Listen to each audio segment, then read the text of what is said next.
Hi folks, Kevin here. Well, it's May 8th, 2018, and I'm up at the edge of the first food forest. Actually, to your right here is Pond 3. Lots of activity, lots of good things going on over here. And a couple of days ago, I posted a video talking about some of the pruning that I was doing out here in the first food forest. So I still have quite a bit more work to do up here in the first food forest. You can see a lot of the tree tubes.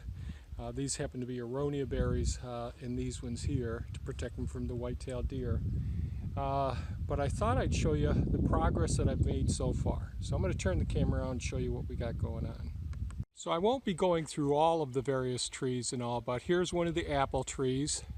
It's just starting to bud out now. I try to have the trees, as I've mentioned before, so it's really easy for harvesting the fruit. And even the apple trees, the non-pitted fruit trees, I like to, and there's another one of the apples here, I like to have it so it's really easy to get at them. Did lots of pruning on these buggers, and I got lots of material for the hugelkultur beds from cleaning up. Now this is one of the trees that I've shown in the past, and people have noted the black knot on this one, a fungal disease. And I got just about all of it off. I don't have all of it off. I really socked it to this poor tree. And we'll see just how well it does do. This is one of those really susceptible to fungal disease, and here's one of the twigs I didn't pick up. Let's see if that's, oh, 1 second. Will this show up? Get it in the light here. Hopefully that is showing up. But that's just a congregation of fungal elements and spores in that most people will say take that material and burn it. I just separated it to another location that's going to be buried pretty quickly for hugelkultur. Happens to be going in a different place than the standard hugelkultur system now. So here's another one of the peach trees. Here's one of the apple trees. And I'll show you the other ones that are susceptible. This is a cherry right here. I'll show you this. I've got, most of them are up front, but I'll post in the upper right hand corner a link to the deer rub issues that I had in the past. This, oh geez, I've got some pollinators here right now, some small little flies, and I can't remember the species name of this, but this is one I pruned back very heavily. There was only this one small little branch off the side here, and I just broke it into 3 different spots, and I have to do some more pruning of this one. I'll prune out all of the ones that go back towards the center, just trying to keep it really wide and open, and any of the ones that look like they'll be rubbing against each other. So the deer rub, so we were able to save several of the deer rub trees. And I'll show you a couple of the trees, how well they're healing at this point, as of this point in time. I've got to try and get a lot of these trees out of their tree tubes, not all of them. This is the Santa Rosa plum here. These ones are really susceptible to the black knot, and as you can see, I really pruned these back pretty substantially. I'm more interested in promoting good health in the plants than I am concerned about getting fruit yielding from these trees. I hope the wind isn't bad. So this is the last of the Santa Rosa plums that I have. That'll be a variety or a cultivar that I'm just no longer gonna deal with. And you may be able to see various nectarines, peaches, plums, apples, all throughout the whole area, all in here. And these will be some of the plants that I'm going to work on next. Right here, some of the blueberry ones. These are some of the ones that I transplanted from different parts of the property that I cleared. We did it with the excavator and brought them up here, put them in, and I've got to go through these. We've got other little trees coming up in amongst them. The weeds and the grasses have been coming up, so it's been a bit of an issue. So I've got to prune out some of these big, old, thick, woody branch limbs that have come up and allow some more of the new, younger ones to come up, clear it up and have more space. So here's one of the, this is a nectarine. I'm sorry. This is a hardy nectarine standard supreme. This is one of the ones I got from Stark's. I don't know, is this showing up? But you could see some of the injuries. I'm on the wrong side of the tree for the lighting for this, from the deer rub. And this one has come back really well. Previously, before, I talked about rubbing off, taking a gloved hand or cleaned hands. And so this will come up and end up bringing out a branch right here. And that's what I need to do on all these ones that are going to head back towards the center of the tree. Somehow I got to find the time to do that.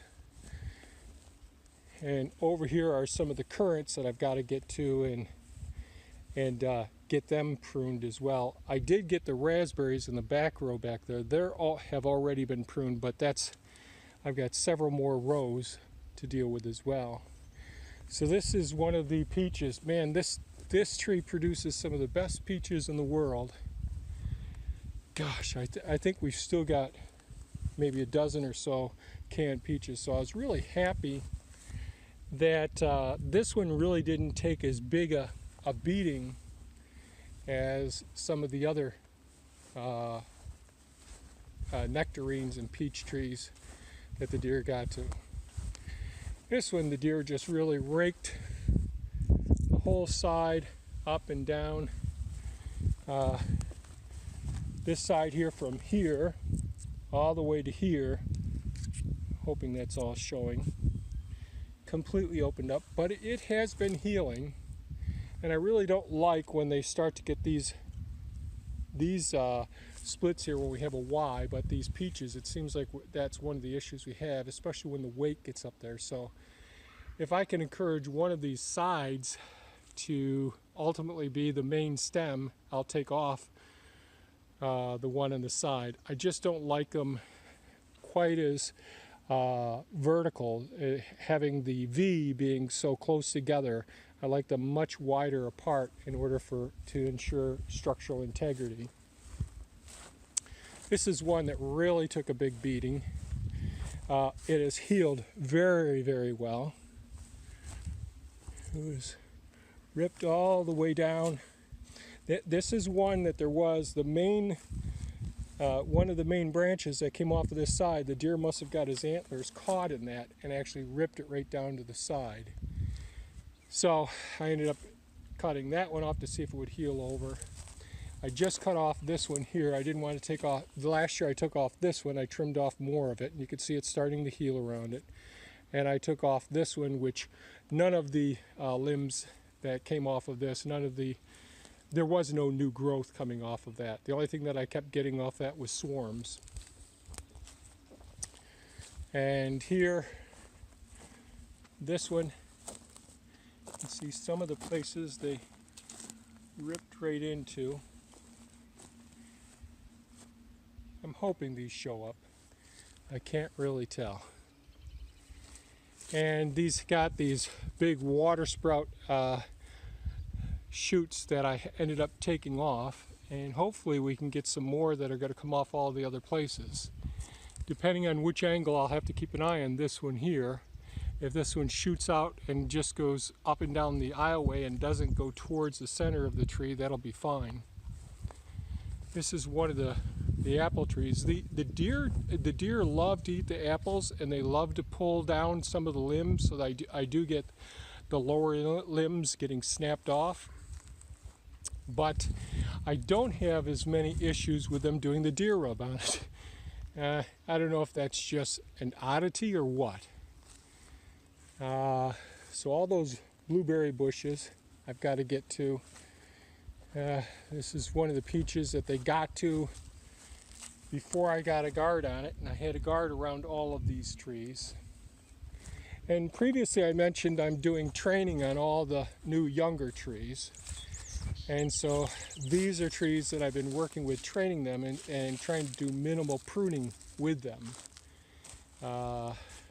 So I'll be giving updates on how these do each year as things progress. Ideally, I'd be putting little separators in some of these that just try and maintain a little bit more width. These are pears right here as well. So I actually have a heck of a lot more pruning to get to today, and so I'll get started on that. But I did want to show you where we've been and how things have been progressing. I know this is of some interest, and once this area starts to really start to leaf out and then flower out, it really gets really pretty. And the fragrance is just amazing, and the sounds from all the insectivores. But as I mentioned in my last video, we have a dearth of pollinating species here. So on a good note, I'm going to get back to work.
I'm back. It's been a pretty full day today, and I did get the berry bushes in the first food forest pruned out pretty well, and I still have all the tree tubes to take care of. Hopefully I'll be able to get to that tomorrow.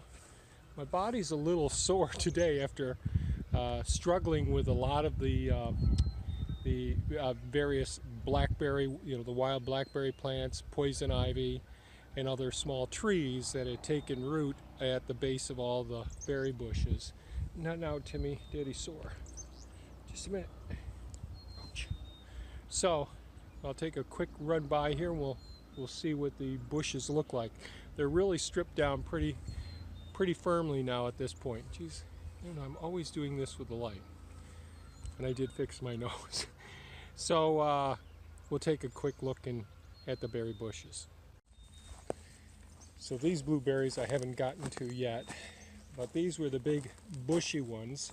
So I took out the oldest canes that were in there, took out the all of the poison ivy and various other plants, trying to get as many of the younger, the newer bushes to come up, the berry bushes to start up.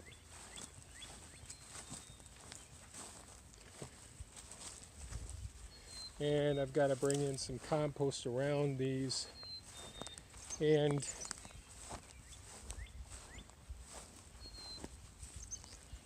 put some wood chips down for them as well.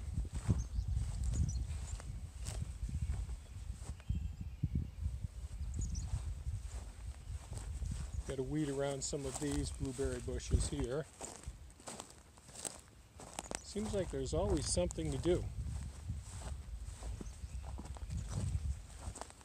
So I'm taking out in these, although it's shocking to see, I take out the majority of the bush, those big canes in there.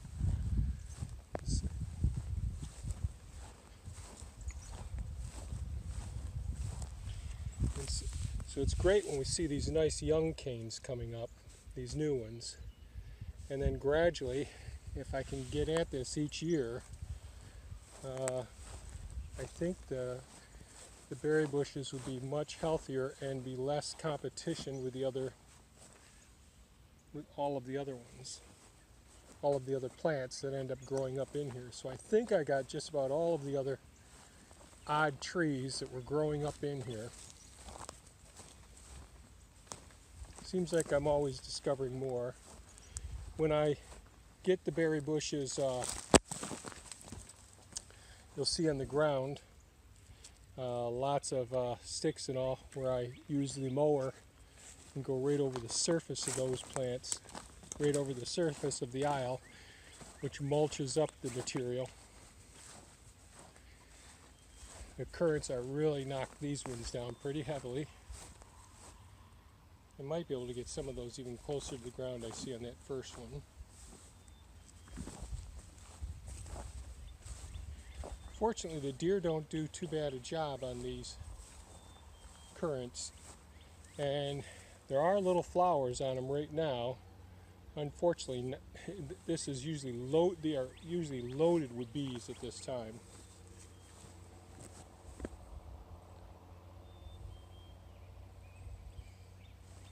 But we'll see. So as you can see, there's a lot more to be done out here, but I'm a little pooped out today. It's about 6:45 right now. The sun's getting ready to set.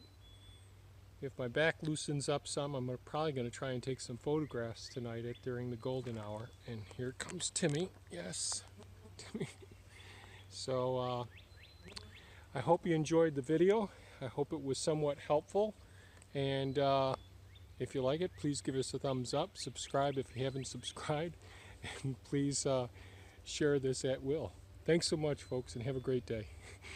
Bye-bye now.